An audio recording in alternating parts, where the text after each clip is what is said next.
ሰላም እንዴት አላችሁ? የኢትዮ ታይምስ ቤተሰቦች ለሰዓቱ የተመረጡ አዳዲስ መረጃዎችን ይዘንላችሁ ቀርበናል። ከመረጃዎቻችን መካከልም ከትግራይ ክልል ለስራ በሚል ምክንያት ከወጡ 20 ቀናትን ያስቆጠሩት የትግራይ ክልል ጊዜያዊ አስተዳደር ፕሬዝዳንት አቶ ጌታቸው ረዳ ከሰሞኑ ለሕክምና አንዴ ወደ ዱባይ ሌላ ጊዜ ወደ ባንኮክ ተጉዟል እየተባለ ሲነገርባቸው ነበር። ዛሬ ደግሞ አቶ ጌታቸው ረዳ በትግርኛ ቋንቋ መልእክት አስተላልፈዋል። በመልእክታቸውም ህወሓት ምዕራብ ትግራይ ወይም ወልቃይት ሲባል ለሰሊጥ መሬቱ እንጂ ስለተፈናቃዮቹ ተጨንቆ አያውቅም የሚል መልእክት አቶ ጌታቸው ረዳ አስተላልፈዋል። የመላው ህዝባችንን ሰላም፣ የተፈናቀሉ ወገኖቻችን ተስፋና የትግራይ ወጣቶችን መጻኢ ህልምና ነገን ቀምተው ሊፋቱት ያልቻሉትን አመላቸውን ለማርካት ወደ ሌላ ዙር የጥፋት አዙሪት ሊያስገቡን ቋምጠዋል በማለትም አቶ ጌታቸው ረዳ መልእክታቸውን አስተላልፈዋል። ይህ መረጃ በዜናችን በዝርዝር እንመለከተዋለን። ሸቀጥ የጫኑ 140 ተሽከርካሪዎች ሰመራ ደረቅ ወደብ መቆማቸውን አሽከርካሪዎች ገልጸዋል። ፍራንኮ ባሉታ በመሰረዙ ነው ሲል ደግሞ ኮሚሽኑ አስተባብሏል።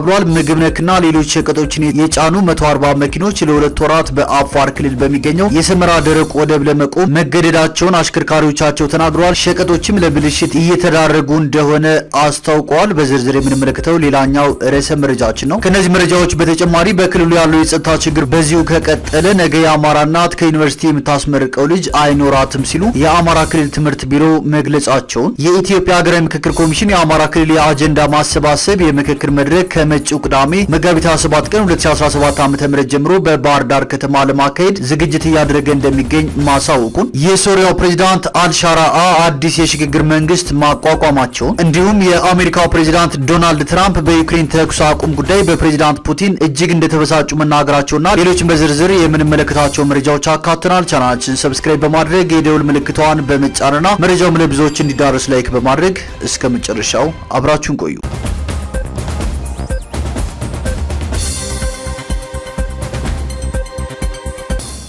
ወደ መጀመሪያው መረጃችን ስናልፍ በመሬት ውርስ ምክንያት ወንድሙን የገደለው ግለሰብ በ20 ዓመት ጽኑ እስራትና በገንዘብ ተቀጥቷል። በሰሜን ሸዋ ዞን መንዝ ጌራ ምድር ወረዳ ቀበሌ 09 ልዩ ቦታው ጺማስ ወንዝ ተብሎ በሚጠራው አካባቢ በእርሻ መሬቱ ውርስ ምክንያት ወንድሙን የገደለው ግለሰብ በጽኑ እስራትና በገንዘብ መቀጮ መቀጣቱን የዞኑ ፖሊስ መምሪያ አስታውቋል። ተከሳሽ አሳያ አጥላው የተባለ የ28 ዓመት ወጣት ሰውን ለመግደል በማሰብ ጥቅምት 2 ቀን 2015 ዓ.ም በግምቱ 10 ሰዓት ላይ ጺማስ ወንዝ ተብሎ በሚጠራው ስፍራ ከቋጥኝ ድንጋይ ስር አድፍጦ በመጠበቅ በእርሻ መሬት ውርስ ጉዳይ በነበረባቸው ክርክር በተነሳ ሀብት ምክንያት ቂም በያዘበት በወንድሙ ሟች ወንዶሰን አጥላው ላይ ጥቃት አድርሷል። በዚህም ጥቃት ተከሳሹ በህገወጥ መንገድ በያዘው የናብራ ቁጥርና አይነቱ በማይታወቅ ሽጉጥ 2 ጥይት በመተኮስ ወንድሙን ጭንቅላቱ ላይ በመምታት መግደሉ ተገልጿል። ተከሳሽ በፈጸመው ከባድ ወንጀልና ህገወጥ የጦር መሳሪያ ዝውውር ወንጀል ተከሶ በተላለፈው የወንጀል ህግ አንቀጽ 539ና በአዋጅ ቁጥር 1177 እዝባር 2012 አንቀጽ 22 ስር የተመለከተውን በመተላለፍ ጥፋተኛ ተብሏል። በዚህም መሰረት የሰሜን ሸዋ ከፍተኛ ፍርድ ቤት የቀረበለትን የሰውና የሰነድ ማስረጃ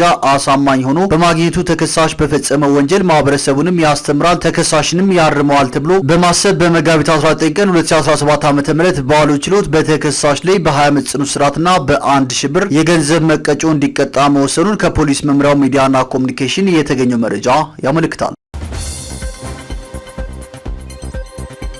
ወደ ቀጣዩ መረጃዎችን ስናልፍ በደቡብ ምዕራብ ኢትዮጵያ ህዝቦች ክልል በኮንታ ዞን አመያ ዙሪያ ወረዳ ኦፓ ሶሬ ቀበሌ የዝንጀሮ መንጋ መከሰቱንና በህፃናት ላይ ጉዳት እያደረሱ መሆኑ ተገልጿል። የዝንጀሮቹ ጥቃት በባኬ ክላስተር 4 ቀበሌዎች ሴራ፣ ይሮና ሻሾ በቤት በእንስሳትና በህፃናት ላይ ተደጋጋሚ ጥቃት እያደረሰ መሆኑን የደቡብ ምዕራብ ኢትዮጵያ ህዝቦች ክልል ፖሊስ የህዝብ ግንኙነትና ኮሚኒኬሽን ዳይሬክቶሬት ዳይሬክተር ኢንስፔክተር ደጀኔ አሰፋ ተናግረዋል። ኢንስፔክተሩ ከሳምንት በፊት ገርማ አጋሪ ቀበሌ የ5 ዓመት ታዳጊ በዝንጀሮ መቀመጫዋ ላይ ከፍተኛ ጉዳት አድርሶባት መታከሟን ገልጸው ለሚመለከታቸው አካላት የዝንጀሮ መንጋ እያደረሰ የሚገኘውን ጥቃት ለመቀነስ የድርሻቸውን እንዲወጡ ጥሪያቸውን አቅርበዋል። የዝንጀሮ መንጋ በዞኑ በጎሽና ዝሆን እንስሳቶች ላይ እንዲሁም በሰውና በንብረት ላይ በተደጋጋሚ ጊዜ ጉዳት እያደረሰ ይገኛል። ከሰሞኑን በግጦሽ ቦታ ታስሮ የነበረ በግ ከጫካ የወጣ ዝንጀሮ መንጋ በጉር መብላቱን ፖሊስ ከዓይን እማኞች ማረጋገጡን ተናግረዋል።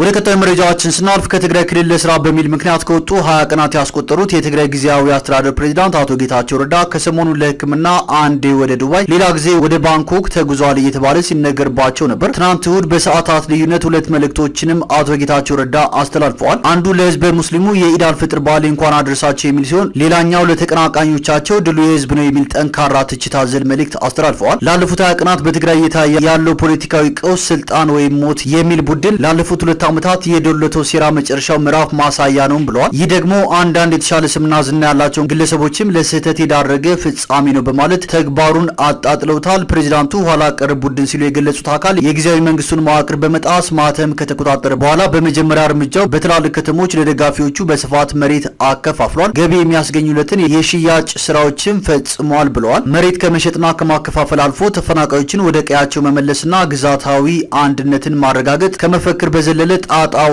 አይደለም ሲሉም ገልጸዋል። ኋላ ቀር ቡድን ሲሉ የገለጹት አካል ሁለተኛ ትኩረቱ ወደ ፌዴራል እየተመላለሰ የፕሬዝዳንት ስልጣን እንዲሰጠው መለመን ሆኗል ሲሉም አብራርተዋል። ቡድኑና አሽከሮቹ በህልምና በቀልባቸው የማይለቋቸው ሁለት አጀንዳዎች መሬትና ስልጣን ናቸው ሲሉም ገልጸዋል። ቡድኑ የሚያስተባብራቸው አካላት የተፈናቃዩ ተስፋና የወጣቱን ህልም በመቀማት ወደ ሁለተኛ ዙር ትርምስ ሊከቱን ታችና ላይ በማለት ስለሚገኙ ህዝቡ ኃይል ሊላቸው ይገባል ሲሉም አክለዋል። የትግራይ ጊዜያዊ አስተዳደር ፕሬዝዳንት አቶ ጌታቸው ረዳ በማህበራዊ ትስስር ገጻቸው ያጋሩት ጠንከር ያለውን ጽሁፍም ድል የህዝባችን ነው ሲሉ ቋጭተውታል። አቶ ጌታቸው ረዳ በትግረኛ ቋንቋ ያስተላልፉት መልእክትም ህወሓት ምዕራብ ትግራይን ወይም ወልቃይትን ሲባል ለሰሊጥ መሬቱ እንጂ ስለ ተፈናቃዮቹ ተጨንቆ አያውቅም ሲሉም ተናግረዋል። ህወሓት ዋነኛ ትኩረቱን በመቀሌ፣ ሀድነት፣ በሽሬ፣ በታች ቆራሮ፣ በአክሱም፣ በማይጨውና በአዲግራትና በአካባቢው ተጀምሮ ከምዕራብ ትግራይ በስተቀር በሌሎችም የክልሉ አካባቢዎች ሰፋፊ መሬቶችን መውረስ ይቀጥላል በማለትም አቶ ጌታቸው ረዳ መልእክታቸውን አስተላልፈዋል። አቶ ጌታቸው አስከትለውም ያገኘውን መሬት ለመከፋፈልና ለመሸጥ እንጂ የጠፋውን ለመመለስ ምንም ፍላጎት ወይም ተነሳሽነት የሌለው ኃይል በመሆኑ ተፈናቃዮችን ወደ ነበሩበት ለመመለስና የትግራይ ሉዓላዊ መሬት ለማስመለስ ከመፈክር ያለፈ ጥያቄ እንኳን ሲያቀርብ አልታየም።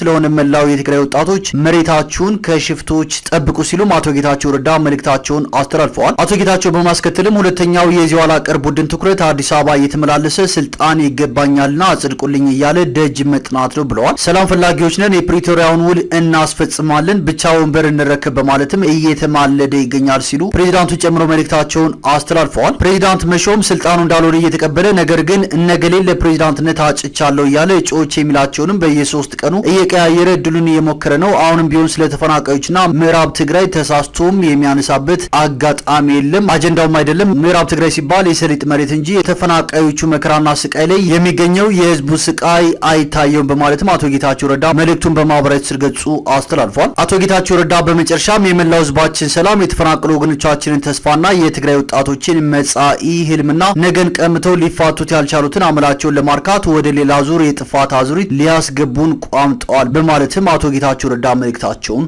አስተላልፈዋል።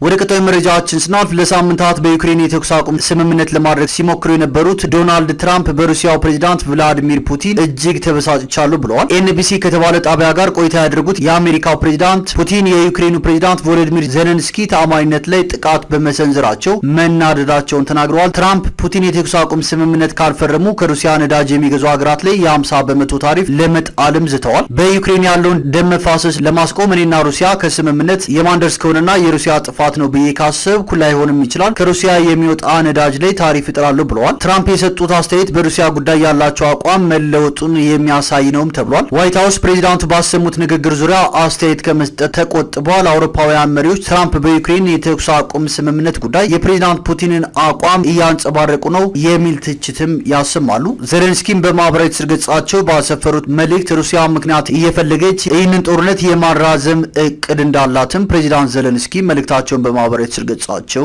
አጋርተዋል።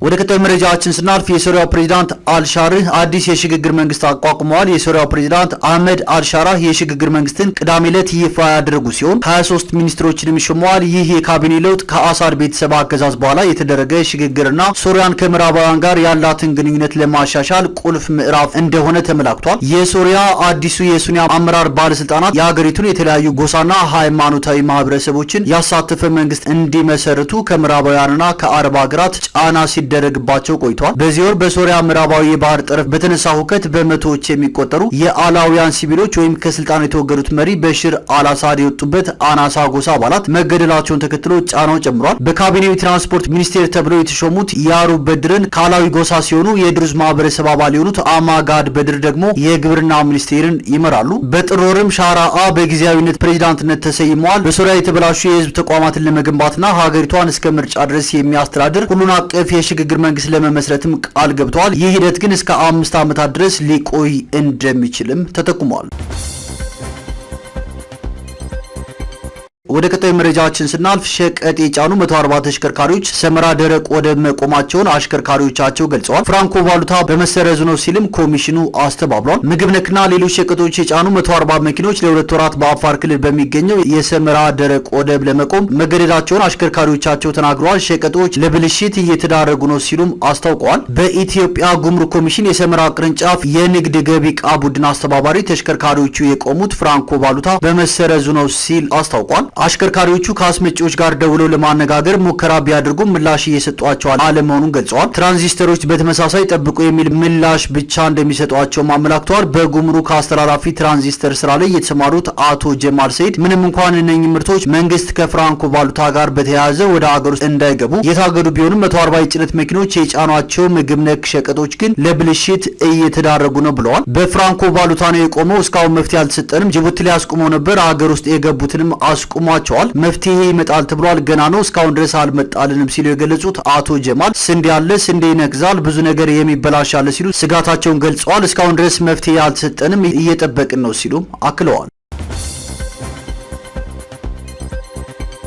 ወደ ቀጣዩ መረጃዎችን ስናልፍ በክልሉ ያለው የጸጥታ ችግር በዚሁ ከቀጠለ ነገ የአማራ እናት ከዩኒቨርሲቲ የምታስመርቀው ልጅ አይኖራትም ሲሉ የአማራ ክልል ትምህርት ቢሮ ገልጸዋል። በጸጥታ ችግር ምክንያት የዘንድሮ የትምህርት ዘመን ምዝገባ እስከ የካቲት 30 ቀን 2017 ዓ.ም አራዝሞ የነበረው የአማራ ክልል አሁንም ከ4.5 ሚሊዮን በላይ ተማሪዎች ከትምህርት ገበታ ውጪ መሆናቸውን አስታውቋል። የክልሉ ትምህርት ቢሮ ምክትል ኃላፊ አቶ ደምስ እንድሪስ እንዳስታወቁት በክልሉ በጸጥታ ችግር ከ3600 በላይ ትምህርት ቤቶች ተዘግተዋል ብለዋል። ችግሩ በዚህ ቀጠለ ነገ የአማራ እናት ከዩኒቨርሲቲ የምታስመርቀው ልጅ አይኖራትም ያሉት ኃላፊው እስካሁኑ አስተምረን በተለያዩ የዓለም ክፍሎች የምናሰማራቸው ልጆች አይኖሩንም ሲሉም ገልጸዋል።